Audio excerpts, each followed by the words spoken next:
Assalamualaikum warahmatullahi wabarakatuh. Balik lagi dengan channel Fakta Kehidupan. Nah, seperti biasa sebelum kita mulai membahas sebuah cerita, kita absen dulu nih. Kalian semua lagi pada nonton Fakta Kehidupan dari daerah mana aja? Kalian bisa tuliskan di kolom komentar ya, karena kemarin udah banyak banget teman-teman kalian yang udah subscribe channel ini, komen-komen di sana dan juga kirim salam. Ada yang dari Lampung, ada yang dari Sulawesi, ada juga yang dari Kalimantan Barat seperti Pontianak, Jawa Tengah, Wonosobo, Banjarnegara. Pokoknya banyak banget yang komen, bahkan dari luar negeri pun ada juga dari Jepang, ada juga yang dari Taiwan, Hong Kong, Arab Saudi, Malaysia, Singapura. Pokoknya banyak banget yang komen di sana. Pokoknya buat kalian semua yang lagi nonton Fakta Kehidupan, kalian harus wajib komen di kolom komentar ya. Kami ucapkan terima kasih buat kalian semua yang setia nonton Fakta Kehidupan. Kami doakan semoga dalam keadaan sehat walafiat, dipanjangkan umurnya, dimudahkan rezekinya, dan dimudahkan segala urusannya. Nah, kali ini seperti biasa ada subscriber kita, salah satu subscriber kita itu membagikan kisahnya, membagikan sebuah cerita yang berjudul ia dipaksa menikah dengan pria tua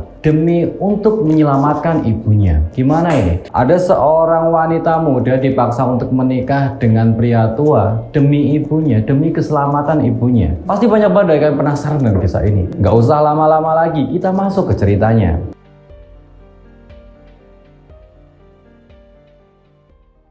Nah, seperti biasa nama dan tempat kita samarkan untuk kepentingan bersama. Terkadang dalam kehidupan kita harus dipilihkan dalam dua hal yang berat. Seakan-akan kalau kita memilih dari salah satunya itu seperti memakan buah si malakama. Sangat sulit untuk dipilih salah satunya itu. Nah, seperti inilah kisah yang dialami seorang wanita, sebut saja namanya Linda. Nah, Linda ini adalah seorang wanita muda, umurnya kurang lebih 22-23 tahunan. Ia masih remaja lah. Keadaan Linda ini hidup dengan sebuah keterbatasan. Ya, mohon maaf, ayahnya Linda itu sudah lama meninggal. Ia meninggal karena sebuah penyakit. Dan sekarang yang sedang mengalami sakit dan mengalami penyakit adalah ibundanya. Linda itu tinggal sama ibunya saja. Dan sekarang ibunya Linda sedang dirawat di rumah sakit. Kehidupan Linda yang serba keterbatasan, ditambah dia belum bekerja, ditambah ibunya juga sedang sakit dan dirawat, harus terpaksa dirawat di rumah sakit, membuat Linda itu ya harus berpikir keras untuk mencari uang. Bagaimana caranya dia menghasilkan uang, bagaimana caranya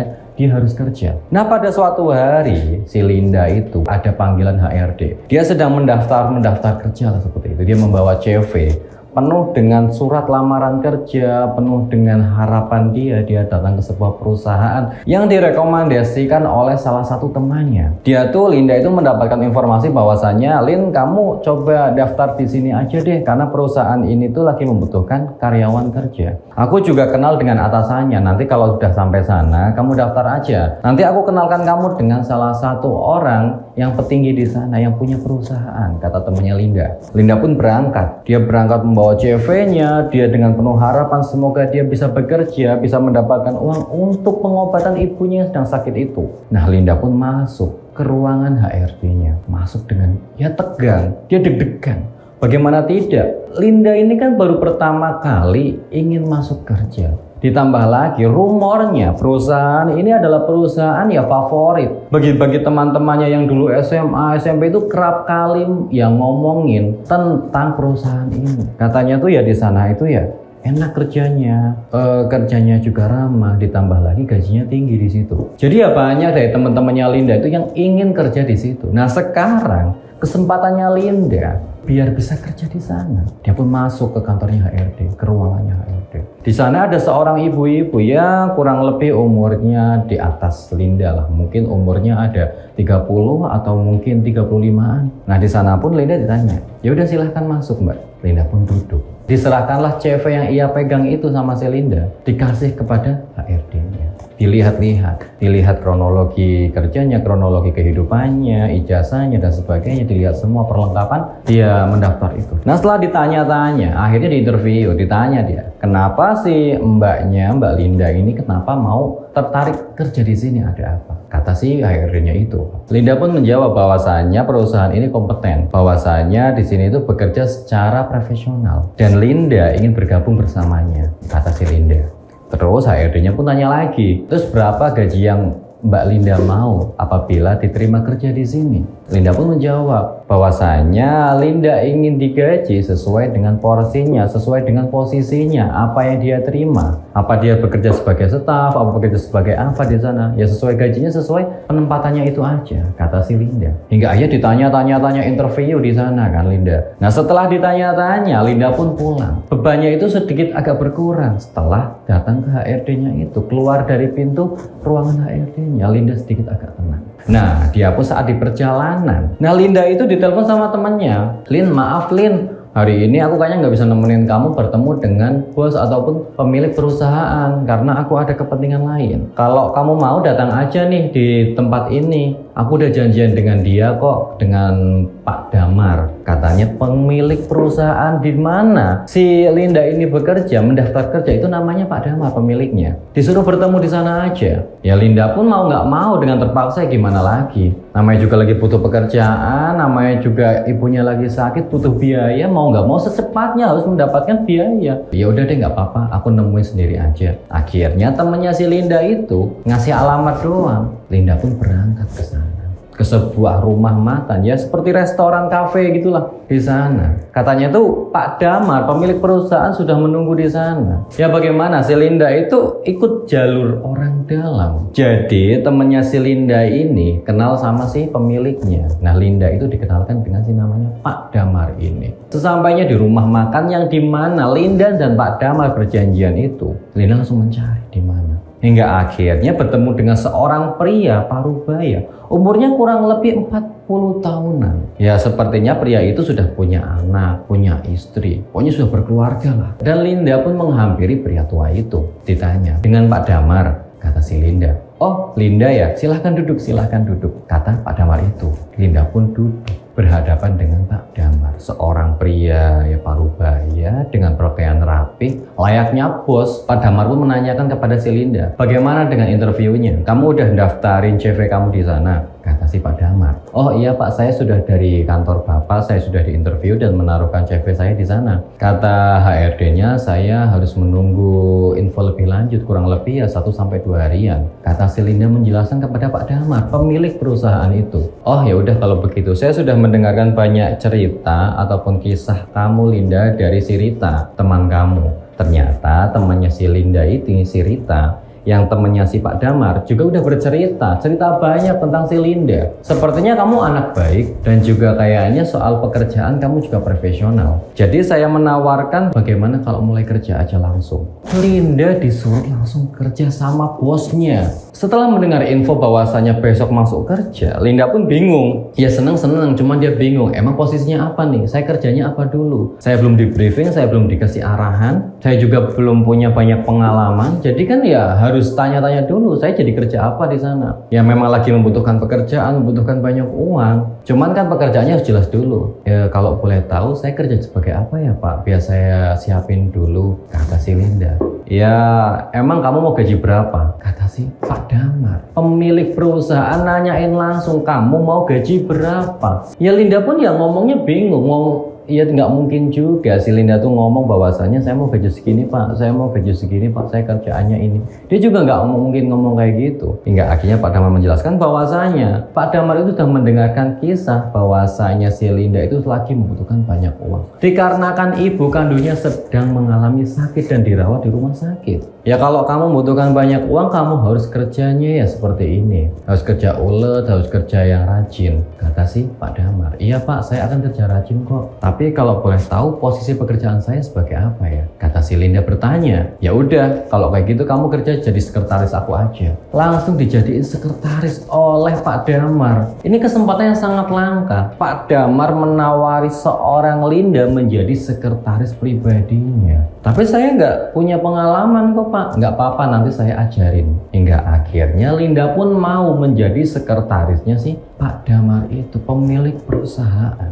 Awalnya Linda pun ya biasa aja, nggak menaruh curiga ataupun apa. Linda setelah bertemu dengan Pak Damar, Linda pun langsung pergi ke rumah sakit untuk menemui ibunya, untuk jenguk ibunya sambil menceritakan bahwasanya sekarang dia diterima kerja menjadi sekretaris di perusahaan. Linda pulang ke rumah sakit. Sampainya di sana, dia pun malah justru bertemu dengan dokter. yang setelah habis memeriksa ibunya. Linda bertanya kepada dokter itu, Pak, ibu saya bagaimana keadaannya? Gimana dengan penyakitnya? Kata si Linda itu. Hingga akhirnya dokter menjelaskan bahwasanya si ibunya si Linda ini sakitnya itu udah menyebar kemana-mana dan harus segera dioperasi karena penyakitnya semakin parah. Ya Linda pun shock bukan main. Baru mendapatkan kabar baik dari perusahaan bahwasanya besok harus diterima kerja. Udah diterima kerja. Sekarang justru ibunya sedang sakit dan sakitnya makin parah dan harus dioperasi. Uang dari mana? Linda pun bingung. Hingga akhirnya si dokter menyarankan bahwasanya apabila memang kondisinya seperti ini terus, ibunya harus segera dilarikan ke rumah sakit yang lebih canggih lagi peralatannya. Karena harus mendapatkan penanganan yang lebih insentif lagi. Karena di rumah sakit di mana sekarang ibunya Linda dirawat,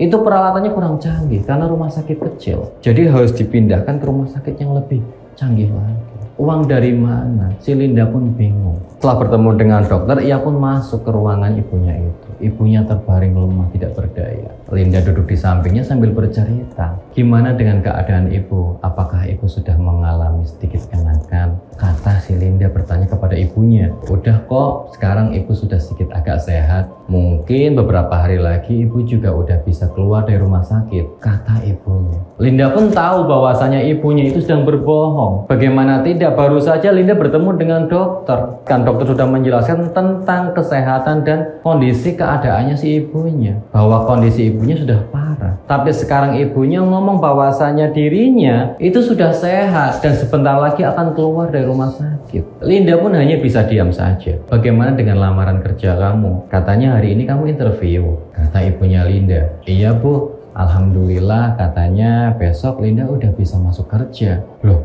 kok cepet banget? Bukankah hari ini baru interview, masa besok langsung masuk kerja? Kata ibunya Linda heran, bahwasanya Linda hari ini baru aja diinterview, kok besok langsung masuk kerja? Itu kan suatu hal yang tidak masuk akal dan sedikit agak mustahil. Ibunya tidak tahu saja kalau Linda itu bertemu langsung dengan bosnya. Iya bu, Linda juga nggak tahu. Katanya besok Linda harus berangkat kerja, udah masuk kerja. Terus kamu kerja sebagai apa di sana, Lin? Kata ibunya bertanya.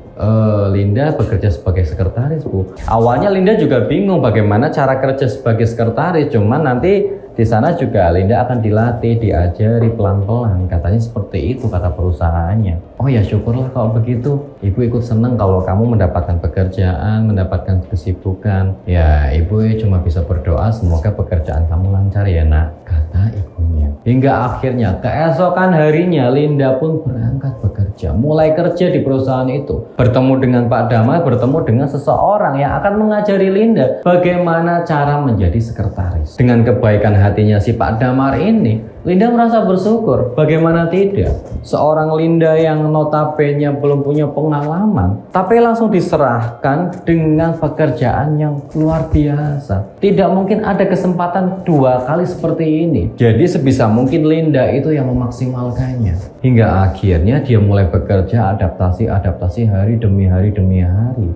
Dia bekerja di sana. Tapi namanya juga pekerjaan yang seakan-akan itu instan, menjadi seorang sekretaris. Pasti karyawan-karyawan yang lain pasti akan merasa iri. Nah begitu pula yang dirasakan oleh Linda. Itu dia tuh di sana sudah mulai adaptasi dengan lingkungan, dengan pekerjaannya. Mulai adaptasi dengan lingkungan teman-teman perusahaan, tapi teman-teman perusahaannya itu memandang si Linda seakan-akan dianak emaskan oleh Pak Damar. Apapun yang menjadi kebutuhannya si Linda, Pak Damar berikan. Apapun yang ia inginkan, ia berikan. Seperti halnya Linda membutuhkan alat-alat ataupun alat penunjang pekerjaannya, Pak Damar tidak segan, tidak ragu lagi untuk membelikannya, untuk memberikannya yang baru, langsung. Hingga akhirnya karyawan-karyawan yang lain itu merasa iri kepada si Linda. Anak baru kok langsung bisa diberikan apapun yang ia inginkan oleh bos. Ditambah lagi pekerjaannya itu langsung pekerjaan mentereng menjadi sekretaris yang pribadi. Jadi karyawan-karyawan yang lain itu menjadi iri. Hingga akhirnya si Linda pun merasa risih. Teman-temannya kok kayak nggak support, teman-temannya kok kayak nggak bersahabat dengan dirinya. Pada sebuah kesempatan Linda dan Pak Damar itu makan bareng, makan siang bareng. Nah di kesempatan itu pula Linda pun ngomong sama Pak Damar tentang unek-unek hatinya selama bekerja di sana. Saat itu Pak Damar bertanya kepada Linda, bagaimana Linda setelah kamu bekerja 1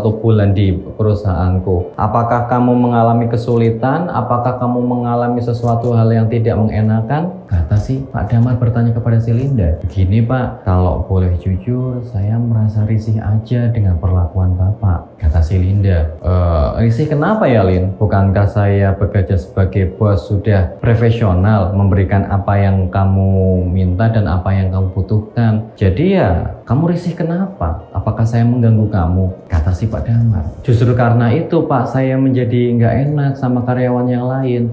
Bapak terlalu baik dengan saya sebagai atasan. Bapak memberikan apa yang saya butuhkan untuk pekerjaan. Jadi karyawan-karyawan yang lain melihat saya itu seperti dianak emaskan oleh Bapak. Jadi saya nggak enak aja Pak, kata si Linda. Loh, bukankah itu sebuah kewajiban atasan memberikan apa yang dibutuhkan oleh karyawannya untuk melancarkan sebuah pekerjaan? Jadi saya anggap hal itu ya wajar-wajar aja, biasa-biasa aja. Ya, tapi saya nggak enak aja Pak, kata si Linda. Pak Damar pun langsung ngomong, ya saya cuma menjalankan tugas saya sebagai atasan Linda. Ditambah lagi saya cuma hanya ingin memberikan atau membalas budi denganmu, kata si Pak Damar. Pak Damar menjelaskan bahwasanya ia ingin membalas budi. Linda pun bingung dengan kata-kata membalas budi. Maksudnya apa? Kok balas budi? Apakah Linda pernah melakukan sesuatu kebaikan kepada Pak Damar? Bukankah ini pertama kalinya Pak Damar bertemu dengan si Linda sebelum bekerja di perusahaan itu? Tapi kok Pak Damar bilang bahwasanya Linda pernah memberikan kebaikan kepada Pak Damar dan sekarang Pak Damar ingin memberikan balas budi kepada si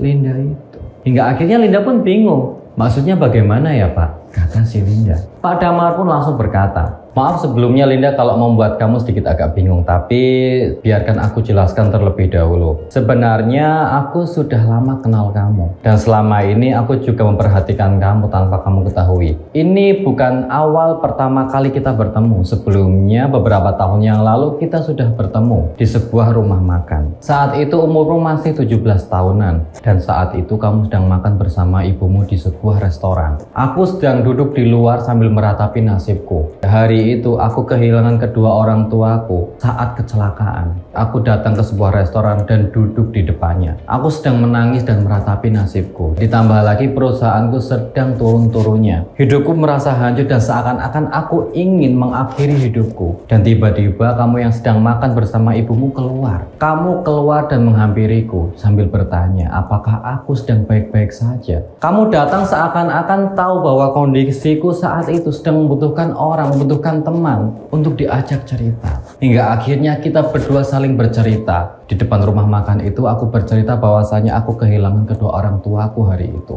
Ditambah lagi perusahaanku sedang hancur. Aku ingin mengakhiri hidupku. Tapi kamu yang mendengarkan ceritaku seakan-akan mengerti. Padahal usiamu masih 17 tahun, tapi seakan-akan mengerti beban beratku yang sedang aku emban itu. Kamu mengatakan bahwasanya kehidupan selalu berputar. Mungkin saat ini aku sedang ada di bawah, sedang meratapi nasib, sedang meratapi apa yang semua kegagalanku. Perusahaanku sedang turun-turunnya, seakan-akan hidupku itu tidak ada berartinya. Tapi kamu menyemangati bahwasanya masih ada hari esok, masih ada kesempatan lain, masih ada secercah harapan yang masih bisa aku ambil, masih aku bisa dapatkan di kemudian hari. Hingga akhirnya atas apa yang engkau berikan, semangat itu, aku merasa lega.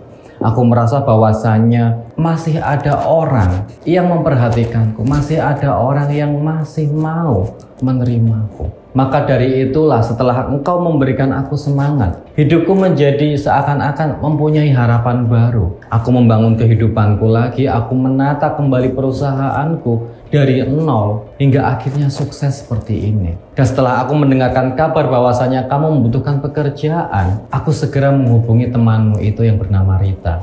memberikan kabar bahwasanya aku sedang membutuhkan sekretaris dan akhirnya kamu ada di sini untuk menjadi sekretarisku. Jadi wajar saja apabila sekarang aku memberikan apa yang kamu butuhkan sebagai bentuk balas budi. Dan tidak cuma itu saja, aku sudah menatakan semua kehidupan kamu untuk masa depan. Dan aku memberikan penawaran kepadamu, apakah kamu mau menikah denganku untuk kehidupan kita yang lebih baik lagi. Dan dengan kamu menikah dengan diriku, aku janji. Dan apabila kamu bersedia menikah denganku, aku berjanji akan menanggung segala biaya pengobatan ibumu hingga sehat kembali, kata si Damar. Si Linda pun terkejut, ternyata Pak Damar bosnya adalah seorang pria yang beberapa tahun lalu ia jumpai di depan rumah makan. Kala itu Rita sedang makan bersama ibunya. Benar seperti yang diceritakan oleh si Damar, ia sedang makan bersama ibunya. Ia melihat seorang pria sedang duduk di emperan restoran itu sambil bersedih. Rita keluar, saat itu memang dia tuh merasa iba kepada seseorang yang sedang merasakan kesedihan. Rita keluar bertemu dengan Damar menanyakan apa yang sedang terjadi. Damar bercerita bahwasanya ia kehilangan orang tuanya, hidupnya sedang hancur, perusahaannya sedang turun-turunnya, hampir bangkrut. Rita merasa iba dan memberikan support kepada dirinya. Dan ternyata pria yang bernama Damar ini itu membalas budi. Ia tidak lupa dengan apa yang Rita berikan di masa lalu. Ia mencoba untuk memberikan yang terbaik untuk si Rita di masa depan kini. Dan sekarang Rita ditawari untuk menikah dengan Pak Damar bosnya yang umurnya terpaut 20 tahunan lebih. Rita pun bingung gitu loh. Di sampingnya dia membutuhkan biaya untuk pengobatan ibunya. Di sampingnya dia juga tidak bisa menikah dengan seorang pria tanpa dasar cinta. Tapi melihat ketulusan hatinya Pak Damar yang bahwasanya Pak Damar ingin memberikan yang terbaik untuk kehidupan Linda dan orang tuanya, Linda pun makin bingung apakah dia harus menikahi Pak Damar untuk kehidupannya yang lebih baik lagi. Dengan menikah dengan Pak Damar, kehidupannya akan terjamin dan dia juga bisa membawa ibunya ke rumah sakit yang lebih baik lagi untuk kesehatannya. Hingga akhirnya Linda pun meminta waktu untuk berpikir kepada Pak Damar. Maaf Pak, bukan saya menolak, tapi berikan saya sedikit waktu untuk berpikir. Saya harus memikirkan hal ini.